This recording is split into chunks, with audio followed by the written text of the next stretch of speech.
just tell us who's the latest Democrat to sort of pull support for Joe Biden, and what have they said? His name is Adam Schiff. He's one of the top Democrats on Capitol Hill. He led the Democrats' impeachment efforts against Donald Trump. He's a regular on US political chat shows. And this election, he is trying to leap from his California lower house seat to a prized Senate spot. You might recall on the show yesterday, we were talking about leaked audio of Adam Schiff speaking to Democratic Party donors, in which he said that if Joe Biden kept on as the Democratic nominee, not only would the Democrats lose the White House, they'd lose the Senate and not have any chance of winning back the House of Representatives. Well, he has dramatically upped the ante today, releasing just in the last couple of hours a statement to his hometown newspaper, speaking of newspapers, the LA Times, in which he says that while Joe Biden has been a consequential senator, vice president and president, America is at the crossroads, according to Adam Schiff, and I'll quote directly the key part of this statement. He says, "A second Trump presidency will undermine the very foundation of our democracy, and I have serious concerns about whether the president can defeat Donald Trump in November." Adam Schiff goes on to say, in his view, it's time for Mr Biden to, his words, pass the torch to secure his leadership to a Democrat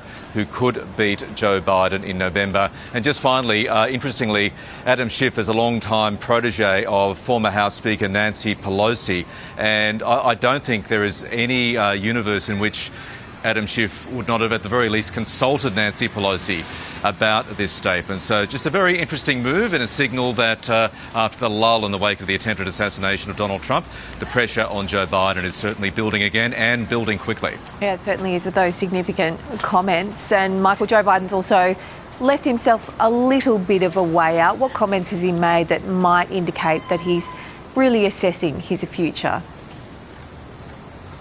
He has been doing a round of TV interviews, arranged these interviews at the height of the leadership crisis before the attempted assassination of Donald Trump, to show that he's essentially still up to it and can operate in an unscripted environment, parry back and forth with interviewers.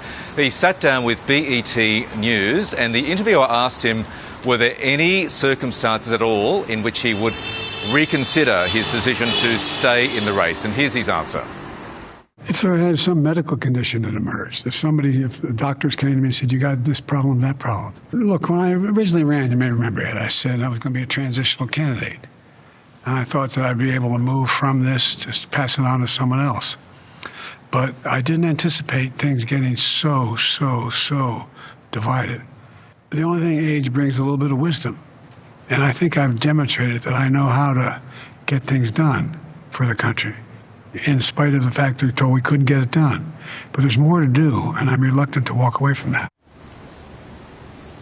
So there you go, Joe Biden saying the key reason that he might pull out of the race is a medical one, although he insists he is in fine health. And just finally, Bridge, this comes on a day when yet another negative poll appears for Joe Biden, one conducted by Associated Press. It found staggeringly nearly 2/3 of all Democrats surveyed believe it's time for Joe Biden to stand out.